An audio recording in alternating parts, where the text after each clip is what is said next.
humawak sa ulo mo, May mga nakita ko, nung may humawak dito, parang may mga nakita akong korte ng mga diamonds or ano. alam mo kung sino yon? Yung may humawak sa ulo mo? Diamond, tapos hindi ko mahalaan kung cross siya o ano. Krus yun. Yun yung Panginoon Kristo. Tulungan mo yung anak mo dahil hindi ko siya matutulungan dahil sanggol pa siya. Hindi ko naman siya pwedeng ipitan, kaya napilitan akong tawasin siya. Pangit na lumabas sa taos ng anak mo. Nasaan ka na ngayon? Nasa Bakit ayaw mo buksan yung loob ng bahay nyo at yung gate nyo? Pilitin mo. Kung hindi ka makabukas, tagusin mo yung bahay nyo. Pumasok ka ng walang alinlangan.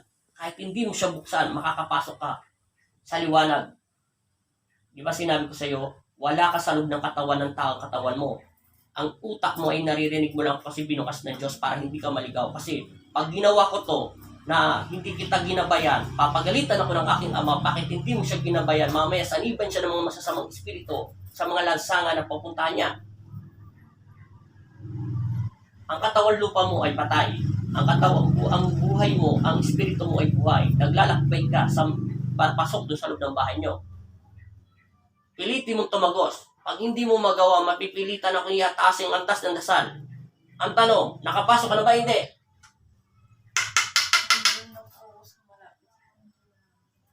Pumasok ka nang walang alinlangan. Isipin mo na walang pinto yon. Kung ayaw ka pabuksan, baglibay mo. Kung kailangan gibayin, pasukin mo. Pasukin mo sarili mo bahay.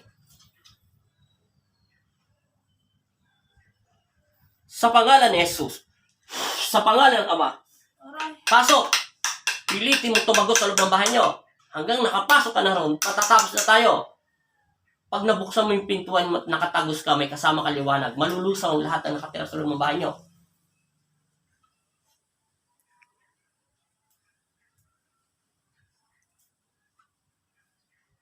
Uminto na yung stick. Nasaan ka na? Nasa tapat ka daw ng pintuan. Ihakbang mo daw yung paa mo. Sinasabi ng Diyos, tinuturuan ako ng Panginoon Kristo. Ihakbang mo daw yung paa mo. Huwag mong isipin na may pinto. Isipin mo makapasok ka sa sarili mong tahanan. Ihakbang mo.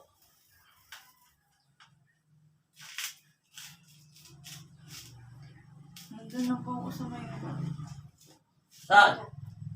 Alam ko, nasa pinto ka na. Pumasok ka. Gamitin mo yung kamay mo. Buksan mo.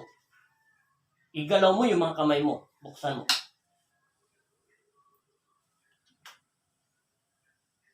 Buksan mo.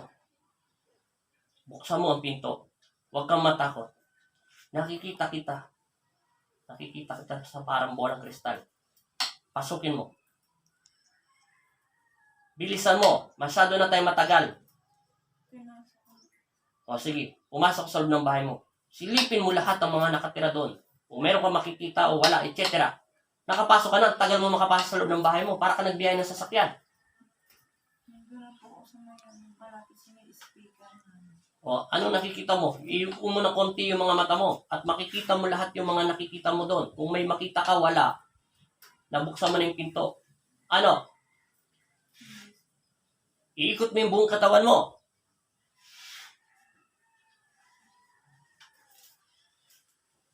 Wala meron. Wala ka nakita liwanag? Meron. Meron po puti. Puti? Ilan? Buo. Buong puti. Saan nakatapat yung puti? Sa loob ng bahay mo. Sa buong bahay. Wala ka nakikita doon kahit malilit na liwanag, kahit mga maitim na maliliwanag, kahit mga apoy ng mga ta. Wala na. Buksan mo lahat ng pinto ng bahay nyo. Doon sa loob ng kwarto nyo. Sinong tao dyan sa loob ng bahay nyo? May nakikita kang tao? Wala. Nag-iisa ka lang?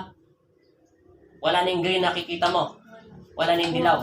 Puro puti na. Salamat sa Diyos. Uminto na yung stick ko. Umiinit pa yung stick sa paa mo, hindi? Hindi na uminit, di ba? Ang hirap ipaliwanag yan. Sige, lumabas ka. Sabi mo in Jesus' name. In Jesus' name. Sa pangalan ni Jesus. Sa pangalan ni Jesus. Amen. Amen. Pikit. Ay, pikit. Nakapikit na nga pala. Sorry. Wala na. Sigurado ha. Sa pangalan ni Jesus, tinatawag ko ng iyong kaluluwa. Bumalik ka na sa iyong katawan lupa. Sundan ng liwanag at kapayapaan nawa ang unat maghari sa iyong buhay. Amen. Idilat mo yung mga mata mo. Idilat mo yung mga mata mo. Saan ka nakarating? Sa may gate namin. Nakita mo na yung bahay niyo? Akin yung kamay mo. Puti po. Hindi, straight mo. Yung bigatan. Pumansay na yung daliri mo. O, di ba? Puro puti po yung nakita ko. Yung una, kulay green. Hindi ka makapasok sa loob ng bahay mo. Puro green yellow. Green yellow. Tapos nagputi siya nung nasaktan ako. Nasaktan ka? Paano ka sinaktan? Masakit nararamdaman ko. Tapos bigla siya nagputi. Yung mga... Yung nakaramdam ka ng sakit, yung sinaktan ka, kunyari, di ba, puro dilaw ang bahay mo, puro green, at saka dilaw. Hindi yun ang bahay mo, kaya hindi ka pumapasok. Tapos yung nasaktan ka, Nakakita ko ng puti. Doon ko na na-imagine yung gate namin. doon mo na nakita yung bahay nyo. Pero una, hindi ka pinapapasok. Parang nililigaw ka. Wala kang makitang dadanan. Puro green. Ibig sabihin, may nakatira doon sa loob ng bahay nyo. Kaya hindi ko magawa to kanina. Yung anak mo kasi, ay baby pa. Hindi siya pwedeng kabitan ng posporo. Hindi rin siya panglutin. Kaya napilitan akong tawasin.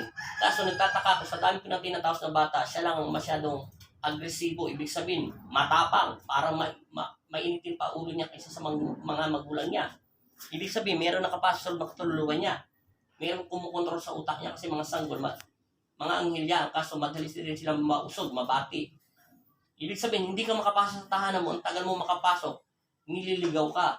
Yung mayroong nanakit sa'yo sa loob ng katawan mo, parang nainitan ka ba, nasaktan? Nainitan ako na masakit. Nainitan ka na masakit, saka mo nakita yung tahanan nyo at yung gate nyo. Tapos, Doon ko lang nakita yung gate namin. Tapos nakapasok ako doon sa may gate namin. hanggang doon sa loob ng bahay nyo. Salamat sa Diyos. Manghirap paniwala, no? Nakarating ka sa bahay nyo, pero tagal mo nakarating. Pikit. Okay na yan. Pikit sa pangalan ng Ama at ng Anak at Espiritu Santo. Amen.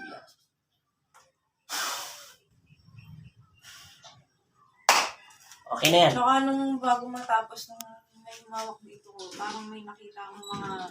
Teka lang. Diba kung diamonds ba yun o ano? Ulitin ko. Hindi ko maintindihan. Bago natapos yung may humawak sa ulo mo, May mga nakita ko, nung may humawak dito ko, parang may mga nakita akong korte ng mga diamonds o ano.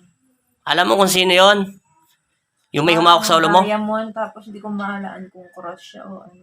Krus yun. Yun yung Panginoong Kristo. Yun, Parang nakaano sa ano, yung parang diamond siya na. alam mo lang ba may diamond na may krus? Yung pong Nazareno, siya lang yung may corona na parang diamond sa ulo.